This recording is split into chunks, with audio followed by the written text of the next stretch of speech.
Human history is full of societies that valued things like peace and tranquility, people who wanted to pursue things like economic development or the arts over things like conflict and war. We do not live in one of those societies. If you don't think that we are a society that loves aggression, then I would just say this. Some countries try to touch our boats. As a country, we really don't like it when other countries touch our boats. You can go ask some people in the 40s that didn't end up all that well for them. Shake that.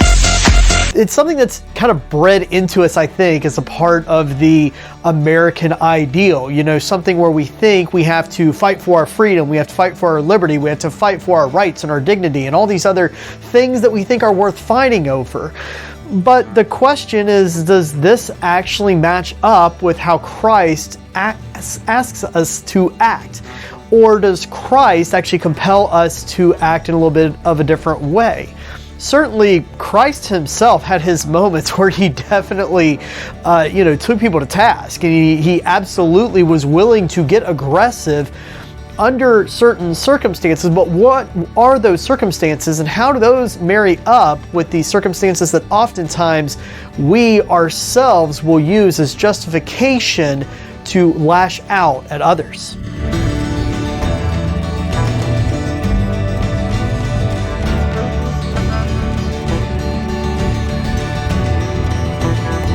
Clearly, when Christ was on the eve of his crucifixion, he had every right to defend himself. He clearly could have done so in a way that he didn't put a full stop to everything that was going to take place. I mean, some people may try to argue, maybe it came up in your conversation, that, well, Jesus was allowing this all to happen because it was a part of what was necessary in order for all the prophecy to be fulfilled.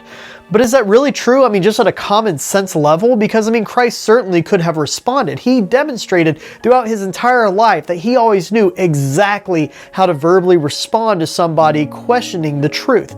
So why didn't he do it here?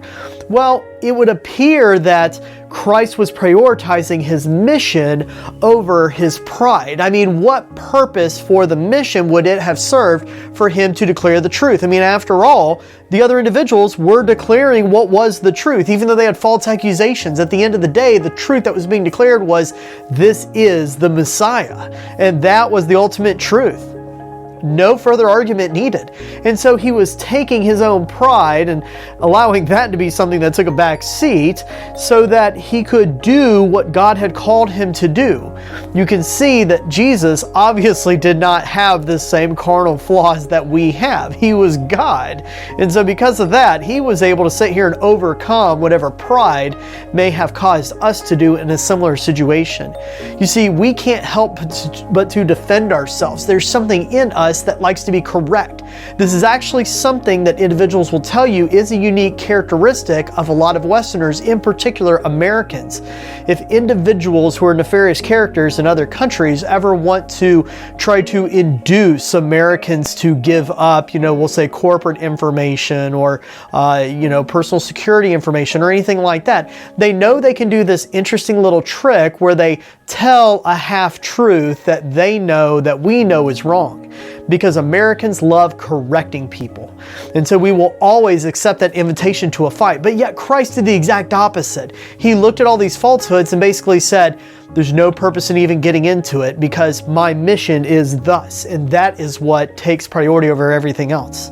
You can actually see this throughout the rest of Christ's own ministry. You can see him doing what my former pastoral mentor used to call moving with the movers, where he would look at individuals that were basically, responding to the call, and those were the individuals he focused on. Other individuals who were rejecting everything, he took a little bit of a different tact.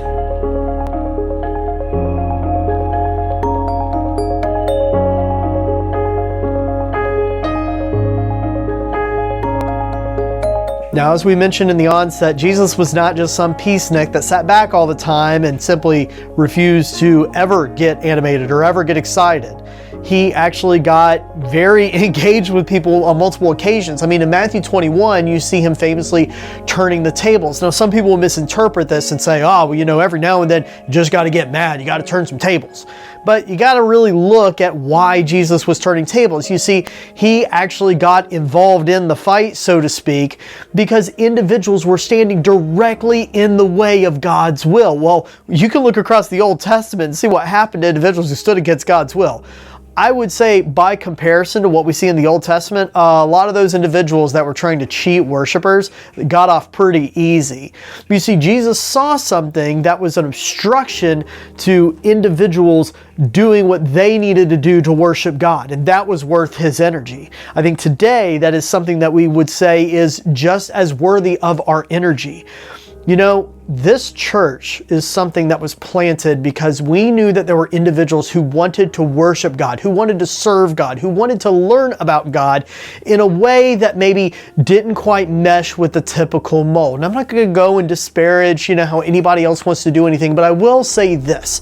If there's ever something that is worth our energy, our time, our passion, if there's anything that is worth sacrificing our pride, our possessions, anything else, it is to ensure that every single one of you, that anybody in this community who wants to worship God, who wants to learn about God, who wants to serve God, can do that without being held back by things like cultural norms or anything like that. Nothing man-made should hold somebody back from serving God. And so you can see Jesus having this level of righteous indignation turning the tables. Just a couple chapters later, you see him just go off about all the things the Pharisees are doing. And in a similar vein, you see him starting to lecture and maybe even somewhat rants, you could say, about the Pharisees, but he's not doing it in a reckless way or even a self-serving way.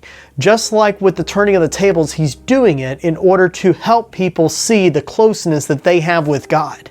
And so what you can see, ironically, is something that we've talked about before, that there is a sense of priorities in what God calls us to do. Love God and then to love people.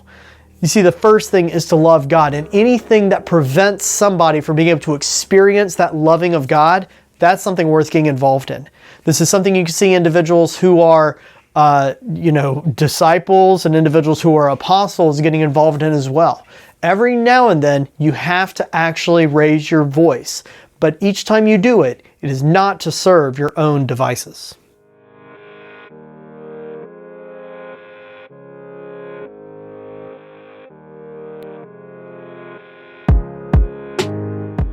Something about Stephen is so incredibly beautiful and admirable.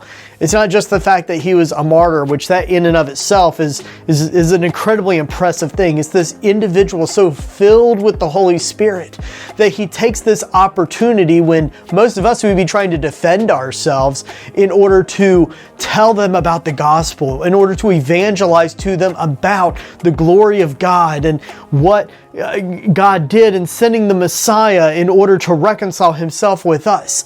And his thanks for giving them this good news was to be stoned and to lose his life. Stephen understood exactly what he was doing. He understood that there's a time and a place to get animated, to get excited.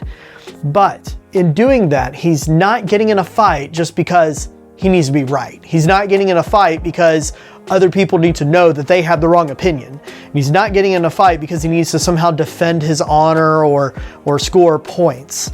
No, he's doing it because he has a mission. He has a calling. It's the exact same thing we see Christ do every single time he either declines some invitation to get into a fight or he actually rolls up his sleeves and he starts getting to work. The focus in every instance is what God has called us to do. And so what I would ask you today is, when you look at the things that compel you to get animated, to get excited, those things that maybe make you twitch a little bit and where you just can't help but to start spouting off or to arguing with somebody. When that happens, are you doing it for some sort of self-serving reason? Are you doing it because you think you need to be right or you think other people need to think like you? Or are you doing it because of something God is calling you to do? If the answer is no, maybe the best thing that we can do is learn to practice a little bit of that that divine patience that we see Christ himself exhibiting in the face of tremendous adversity. Christ is not always an individual of just pacificity and peace.